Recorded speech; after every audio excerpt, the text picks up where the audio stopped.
दोस्तों कैसे हैं आप लोग?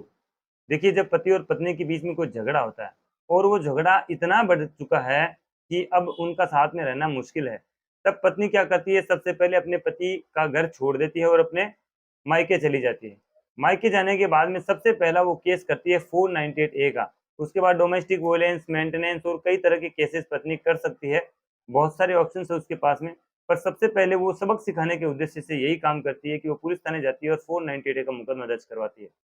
तो जब ऐसी स्थिति आ जाती है, तो फिर पति को क्या करना चाहिए कि उसे इंस्टेंट रिलीफ मिले। अब देखिए पत्नी के पास तो बहुत अधिकार हैं जिस तरह से कानून में उसको अधिकार दिए गए हैं। ये अधिकार हालाँकि उसको अपने आप को बचाने के लिए दिए गए हैं, लेकिन यहाँ पे आज के समय में पत्नियाँ जिस तरह से उसको ढाल नहीं, तलवार के रूप में इस्तेमाल करती हैं, तो वो एक चीज़ सोचने की ज़रूरत है। अब यहाँ पे सबसे पहले पति को अपना डिफेंस क्रिएट करना पड़ेगा। अगर वो एक ऐसा स्ट्रॉन्ग डिफेंस क्रिएट कर ले जिससे कि आगे वो अपने पत्नी के जितने भी केसेज़ हैं, उनको अच्छी तरीके से हैंडल कर सके, तो उसको उसके लिए जो उसको सेक्शन 9 का केस अपनी पत्नी के खिलाफ करना चाहिए। दोस्तों सेक्शन 9 के बारे में मैं आपको डिटेल से बता देता हूँ कि सेक्शन 9 का केस एक पति या एक पत्नी भी कर सकती है वो, लेकिन वो होता है दाम्पत्य अधिकारों की पुनर्स्थापना के लिए। मतलब एक पति के द्वारा जब ये केस लगाया जाता है तो उसमें अपनी पत्नी से ये कहा जाता है कि आप बेवजह अपना जो है घर छोड़ के चले गए हो, आप वापस यहाँ पे आइए और हम आपको लाने के भरसक प्रयास कर चुके हैं, लेकिन उसके बावजूद भी आप नहीं आ रहे हैं। तो अब आप है जो है वापस अपने घर परिवार में आइए और अपने दाम्पत्य जीवन का वापस पुनर्निर्वाह कीजिए। तो इस जो है इस तरह की एप्लीकेशन कोर्ट में फैमिली कोर्ट में लगाई जा सकती है। अब दोस्तों इस एप्लीकेशन को लगाने के बाद सबसे बड़ा फ़ायदा ये होता है कि कोर्ट के सामने आपकी एक ऐसी इमेज बन जाती है कि आपका जो है आपकी सीधी-सीधी जो है संदेश ये रहता है कि आप अपनी पत्नी को वापस लाना चाहते हैं और आप अपना गृहस्थ जीवन वापस शुरू करना चाहते हैं। देखिए, जब आपको अंदेशा हो जाता है कि आपकी पत्नी आपको छोड़कर चली गई है और आपको अंदेशा है कि अब वो आपके खिलाफ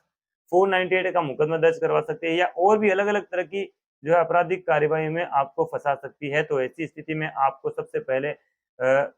सेक्शन 9 का केस उसके खिलाफ लगाना चाहिए। सेक्शन 9 का केस लगाने के बाद में उसकी एक कॉपी पुलिस थाने में आप दे सकते हैं और अदर उसने जो है अदर मान लीजिए डोमेस्टिक वायलेंस में या मेंटेनेंस के केस में उसने जो है आपको फँसा रखा है, मेंटेनेंस का केस आपके ऊपर कर रखा है, तो वहाँ पर भी आप उस कॉपी को लगाइए। उसमें आपको थोड़ा-सा डिटेल से जो भी वन बाय वन इंसिडेंट्स हुए हैं, उनको लिखना है। जैसे कि वो किस डेट पे, किस तारीख को आपका जो आपका घर छोड़ के आपको चली गई थी और उसके बाद में दोस्तों किस-किस वक़्त आप उसको लाने के लिए गए थे। आपके परिवार के लोग या आप लोग, आपने कितने प्रयास उसको लाने के लिए किए और जब आप उसको लाने के लिए गए थे, तब उसने किस तरह से आपके साथ दुर्व्यवहार किया। वो सारी चीज़ें आपको सेक्शन 9 में लिखनी है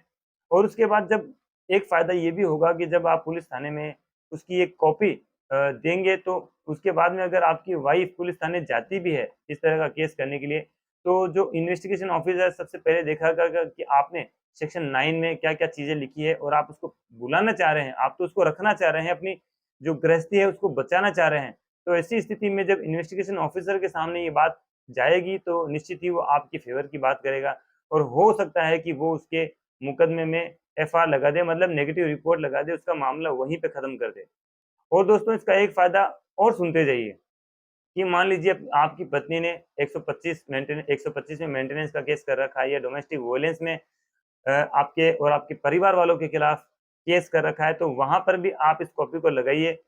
और इसमें सेक्शन 9 में या तो आपकी पत्नी आएगी, जवाब देगी, तो जवाब में वो क्या कारण देगी, वो सारी बातें उस वक़्त खुलासा हो जाएगी कि मैं क्यों नहीं आना चाहती। तो उसकी भी कॉपी आप डोमेस्टिक वॉयलेंस के केस में या फिर मेंटेनेंस के केस में लगा सकते हैं। अगर आप ये बात साबित कर देते हैं कि आपकी पत्नी बिना किसी उचित कारण के आपका घर छोड़ के बैठी है, आपके साथ रहना नहीं चाहती है, वो सिर्फ़ और सिर्फ़ आपको तंग और परेशान करना चाहती है, तो ऐसी स्थिति में दोस्तों उसको ₹1 भी मेंटेनेंस कोर्ट से नहीं मिलेगा। जी हाँ दोस्तों, ₹1 भी नहीं मिलेगा, इस बात को ध्यान रखिए, लेकिन आपको ये चीज़ साबित करनी पड़ेगी कि आप उसको रखना चाहते हैं। आपने उसको बुलाने के, उसको वापस लाने के लिए जो है जितने भी प्रयास करने थे वो सारे प्रयास कर लिए, लेकिन उसके पास में कोई उचित कारण नहीं है आपको जो है छोड़ने का, आपका घर-परिवार छोड़ने का। उसके पास में कोई भी वैलिड ग्राउंड उसके पास नहीं है। जब ये वैलिड ग्राउंड आप साबित कर देते हैं कि वो बिना किसी युक्ति-युक्त कारण के आपसे दूर रह रही है, तो यकीन मानिए उसको ₹1 भी मेंटेनेंस कोर्ट से नहीं मिलेगा और वो जो 498 की एफआईआर दर्ज करवाने की